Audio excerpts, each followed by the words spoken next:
Welcome to வின்டன் class. இது வரைக்கும் நம்ம சேனலை சப்ஸ்கிரைப் பண்ணாமல் இருந்தீங்கன்னா சப்ஸ்கிரைப் பண்ணிக்கோங்க. அப்படியே பெல் ஐக்கானை கிளிக் பண்ணிக்கோங்க. நாங்கள் ரெகுலராக போடுற வீடியோஸ் எல்லாமே உங்களுக்கு வரும்.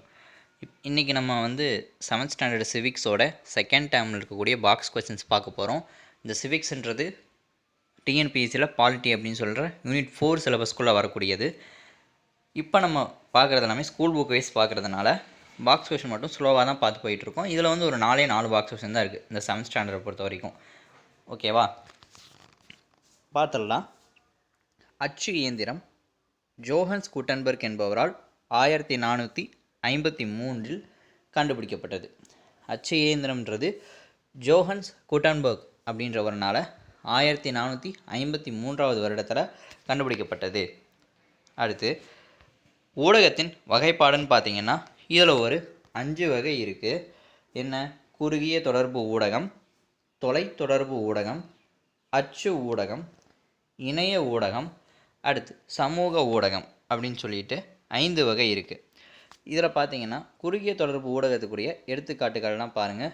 தொலைக்காட்சி, நேரடி அஞ்சல், கருத்தரங்கு, இதெல்லாம் ஷார்ட்டாக குறுகிய தொடர்பு ஊடகம் சொல்கிறது.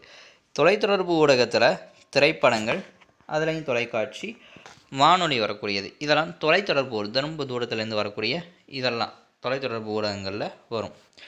அச்சு ஊடகம் அப்படின்னா செய்தித்தாள், இதழ்கள், பத்திரிகைகள், புத்தகங்கள், சுவரொட்டிகள், அறிக்கைகள், இதெல்லாம் அச்சு. செய்தித்தாள்லாம் ஒரு அச்சடிக்கிறது, இதழ்களும் பத்திரிகைகள், புத்தகங்கள், இதெல்லாம் அச்சு மூலியமாக வரக்கூடிய ஒரு ஊடகம். இப்போ நம்ம புக்கு படிக்கிறது ஒரு மீடியா இல்லையா? புக்கு, நியூஸ் பேப்பர் அண்டு புக்குன்றது ஒரு மீடியம். அப்போது book, news papers and magazines இதெல்லாம் வந்து ஒரு மீடியா, சரிங்களா? அதே மாதிரி இணைய ஊடகம். இணைய ஊடகம் அப்படின்றது நம்ம யூஸ் பண்ணிக்கிட்டு இருக்க இன்டர்நெட், அதுதான் கூகுள் இணையதளங்கள், வலைப்பதிவுகள், வெப்சைட்ஸ் இதெல்லாமே. அடுத்து லாஸ்ட்டாக 5வது பாயிண்ட் என்னென்னா சமூக ஊடகம். சமூக ஊடகம்னா என்ன? கீச்சகம், முகநூல், புலனம் அல்லது கட்செவி, அஞ்சல் மற்றும் படவரி இதெல்லாமே சோஷியல் மீடியா சொல்கிறோம் இல்லையா? அதுதான் சமூக ஊடகம். கீச்சகம்ன்றது ட்விட்டர். கீச்சகம்ன்றது முன்னாடி ட்விட்டர்னு சொல்லிகிட்டு இருக்காங்க இல்லையா? இப்போ எக்ஸ்ன்னு சொல்கிறாங்க. ஸோ அந்த மீடியா தான் கீச்சகம். முகநூல்னா ஃபேஸ்புக் தெரியும். புலனம் அல்லது கட்செவினா வாட்ஸ்அப்பு. அதுக்கப்புறம் அஞ்சல் அப்படின்றது போஸ்ட்டு. ஸோ இதெல்லாமே நமக்கு என்னது? Social media. அடுத்து அகில இந்திய வானொலி, இதை பற்றி பார்ப்போம். அகில இந்திய வானொலின்றது ஏஆர், அதாவது ஆல் இந்தியா ரேடியோ அப்படின்னு சொல்கிறோம் இல்லையா? அதுதான் அகில இந்திய வானொலி.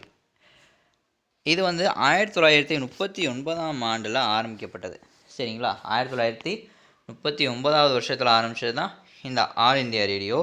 முக்கியமாக 1956 இருந்து இது ஆகாசவாணி அப்படின்ற பேரில் ஒளிபரப்பு செஞ்சுக்கிட்டு இருக்காங்க. இந்த ஆல் இந்தியா ரேடியோவை 1956 அப்புறம் ஆரம்பித்தது 1939. ஆனால் 1956 இருந்து என்ன பண்ணுறாங்க அப்படின்னா ஆகாசவாணி அப்படின்ற ஒரு பெயர் வச்சு இந்த ஆல் இந்தியா ரேடியோவை ஒளிபரப்பு பண்ணுறாங்க.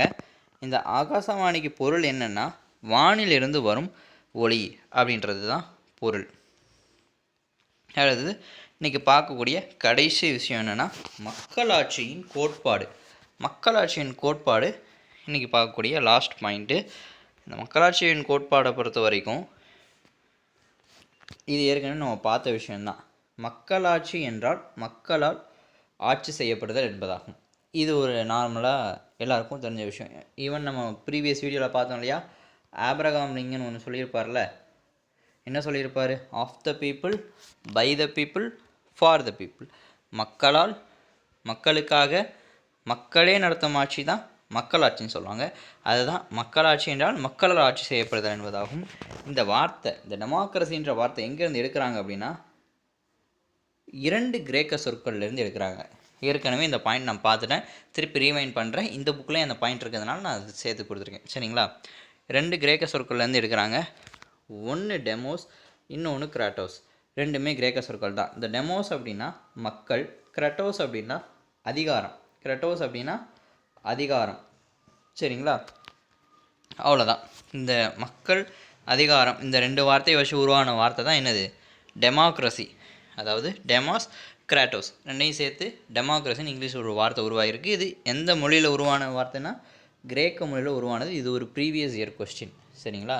7th ஸ்டாண்டர்ட் புக்கில் பாக்ஸ் கொஸ்டினில் இத்தனோண்டா இருக்குது அப்படின்னு நம்ம நினச்சிட்ருப்போம். ஈவன் இது 6th ஸ்டாண்டர்ட் புக்லையும் இருக்குது. பட் இது வந்து டிஎன்பிஎஸ்சியில் கேட்ட ஒரு பாக்ஸ் கொஸ்டின்ஸ். ஸோ நமக்கு ஒவ்வொரு கொஸ்டினும் ஒவ்வொரு பாயிண்ட்டும் ரொம்ப முக்கியம். சரிங்களா? அதனால் இதை நோட் பண்ணி வச்சுக்கோங்க. இன்றைக்கான வீடியோவில் 7th ஸ்டாண்டர்ட் செகண்ட் டேர்ம்லாம் நம்ம பார்த்து முடிச்சிட்டோம். அண்ட் நாளைக்கு 7th ஸ்டாண்டர்டோட தேர்ட் டேர்ம் பார்ப்போம். அதில் ஒரு 11 பாயிண்ட் இருக்குது. டோட்டலாகவே 7th ஸ்டாண்டர்டை பொறுத்த வரைக்கும் ஒரு 26 பாக்ஸ் கொஸ்டின் தான் இருக்குது. அதுக்கு அடுத்து நம்ம எக்கனாமிக்ஸ் பார்ப்போம். இப்போதைக்கு 6th 7th பாலிட்டி முடிச்சுட்டு அடுத்து 6th 10th வரைக்கும் இருக்கக்கூடிய எக்கனாமிக்ஸ் பார்க்க போகிறோம். சரிங்களா? அண்ட் தென் நம்ம ஜென்ரல் தமிழ் பார்ப்போம். இது வரைக்கும் நம்ம சேனலில் இன்னும் சப்ஸ்கிரைப் பண்ணாமல் இருந்தீங்க அப்படின்னா சப்ஸ்கிரைப் பண்ணிக்கோங்க. உங்கள் ஃப்ரெண்ட்ஸுக்கு யூஸ்ஃபுல்லாக இருந்தது அப்படின்னா ஷேர் பண்ணுங்கள். அண்ட் டிஎன்பிஎஸ்சி 2026 தான் நம்மளுடைய டார்கெட். அதுக்காக தான் நம்ம ப்ரிப்பேர் பண்ணிக்கிட்டு இருக்கோம். மறந்துடாதீங்க, எல்லா வீடியோவுமே ஃபுல்லாக பாருங்கள். ஏன்னா அப்போ மட்டும்தான் அது உங்களுக்கு பயனுள்ளதாக இருக்கும். நான் சொல்கிற எல்லா விஷயங்களையும் ஒரு நோட் எடுத்து பாயிண்ட்ஸாக ஆர் ஹிண்ட்ஸாவது எழுதி வச்சுக்கோங்க. ஏன்னா ரீவைண்ட் பண்ணுறதுக்கு ரொம்ப வசதியாக இருக்கும். சரிங்களா? ஆர் நீங்கள் 6th 10th வரைக்கும் இருக்கக்கூடிய சோஷியல் சயின்ஸ் புக்கை வாங்கி வச்சுக்கோங்க. அது உங்கள் விஷ் தான். சரிங்களா? ஓகே, நாளைக்கு நம்ம 7th ஸ்டாண்டர்ட் தேர்ட் டேர்ம் இருக்கக்கூடிய சிவிக்ஸ் பார்க்கலாம். பை.